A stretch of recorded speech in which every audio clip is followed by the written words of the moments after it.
આકાશમાં પતંગ જુઓ એટલે તરત જ ઉત્તરાયણ અને મજા યાદ આવે, ખરું ને? પણ આ સામાન્ય દેખાતા કાગળના ટુકડા પાછળ એક જબરદસ્ત ઇતિહાસ છુપાયેલો છે. ચાલો આજે પતંગની એ અદ્ભુત ગાથાને જાણીએ.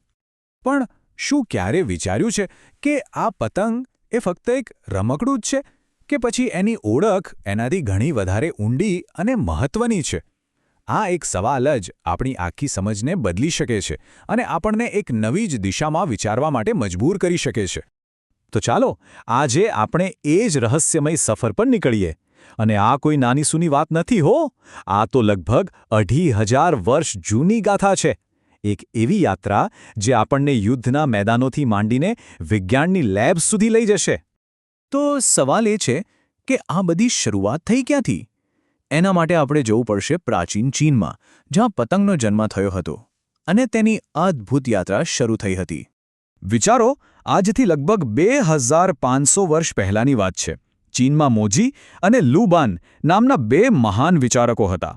એમણે લાકડા અને રેશમમાંથી દુનિયાનો પહેલો પતંગ બનાવ્યો.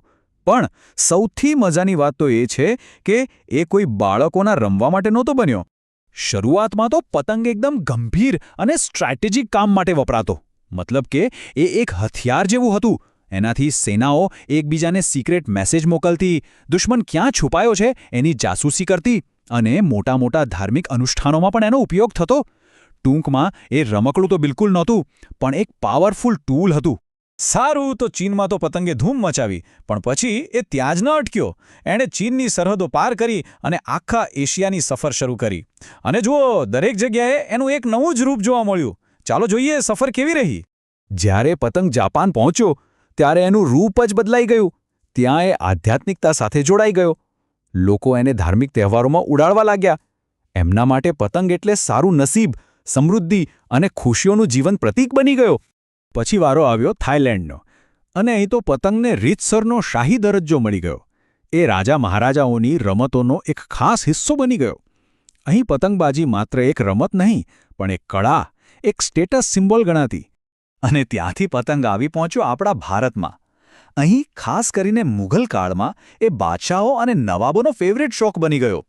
આકાશમાં પેચ લડાવવા એમના માટે માત્ર મનોરંજન નહોતું, પણ પોતાની તાકાત અને શાન બતાવવાનો એક રસ્તો પણ હતો.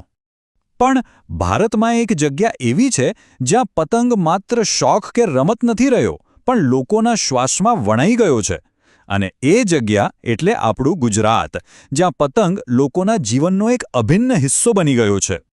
ગુજરાતમાં અને ખાસ કરીને અમદાવાદ જેવા શહેરોમાં પતંગ ઉડાડવો એ માત્ર એક પ્રવૃત્તિ નથી, એ એક જીવંત પરંપરા છે જે પેઢી દર પેઢી ચાલી આવે છે. એ લોકોના દિલ સાથે, એમના સપનાઓ સાથે ગાઢ રીતે જોડાયેલો છે.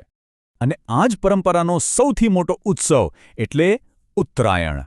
મકર સંક્રાંતિના દિવસે જ્યારે આખું આકાશ રંગબેરંગી પતંગોથી છવાઈ જાય છે, એ દૃશ્ય જ કંઈક અલગ હોય છે. એ માત્ર તહેવાર નથી, એ એક અહેસાસ છે, એક એવી લાગણી છે જેને શબ્દોમાં વર્ણવવી મુશ્કેલ છે. અને પછી આવ્યું વર્ષ 1999. આ એ વર્ષ હતું જ્યારે ગુજરાતની આ લોકલ પરંપરાને એક ગ્લોબલ ઓળખ મળી. અમદાવાદમાં આંતરરાષ્ટ્રીય પતંગ મહોત્સવની શરૂઆત થઈ. અને આજે તો દુનિયાભરમાંથી લોકો અહીં પતંગ ઉડાડવા આવે છે. એ આપણા માટે કેટલા ગર્વની વાત છે. પણ વાર્તા અહીં પૂરી નથી થતી. હવે વાર્તામાં એક જબરજસ્ત ટ્વિસ્ટ આવે છે. પૂર્વમાંથી પશ્ચિમમાં પહોંચીને પતંગે ફરી એક નવો અવતાર ધારણ કર્યો. આ વખતે એ વિજ્ઞાનની દુનિયામાં દાખલ થયો અને એવા દરવાજા ખોલ્યા જેની કોઈએ કલ્પના પણ નહોતી કરી. તો જુઓ, અહીં પતંગની 2 અલગ અલગ ઓળખ સામે આવે છે. એક તરફ બેન્જામિન ફ્રેન્કલિન જેવા મહાન વૈજ્ઞાનિકે પતંગનો ઉપયોગ કરીને વીજળીનું રહસ્ય દુનિયા સામે ખોલ્યું, અને બીજી તરફ એ જ પતંગ આપણા ઉત્તરાયણ જેવા તહેવારોમાં આનંદ અને એકતાનું પ્રતીક બનીને આકાશમાં લહેરાય છે. કેવું અદ્ભુત છે નહીં? તો ચાલો આખી સફરને ફટાફટ રીકેપ કરી લઈએ. પતંગે જાણે 4 અલગ અલગ જિંદગી જીવી છે. પહેલી એક લશ્કરી સાધન તરીકે, બીજી એશિયામાં એક સાંસ્કૃતિક પ્રતીક તરીકે, ત્રીજી પશ્ચિમમાં એક ક્રાંતિકારી વૈજ્ઞાનિક સાધન તરીકે, અને ચોથી આજે આખી દુનિયા માટે આનંદ અને ઉજવણીનું પ્રતીક. તો હવે આ બધું જાણ્યા પછી જ્યારે પણ આકાશમાં કોઈ પતંગ દેખાશે ત્યારે શું એ ફક્ત કાગળ અને દોરીનો ટુકડો લાગશે? કે પછી એની પાછળનો આ હજારો વર્ષનો ઇતિહાસ, એની સંસ્કૃતિ, એનું વિજ્ઞાન, માનવજાતનો આ અદ્ભુત વારસો આ બધું યાદ આવશે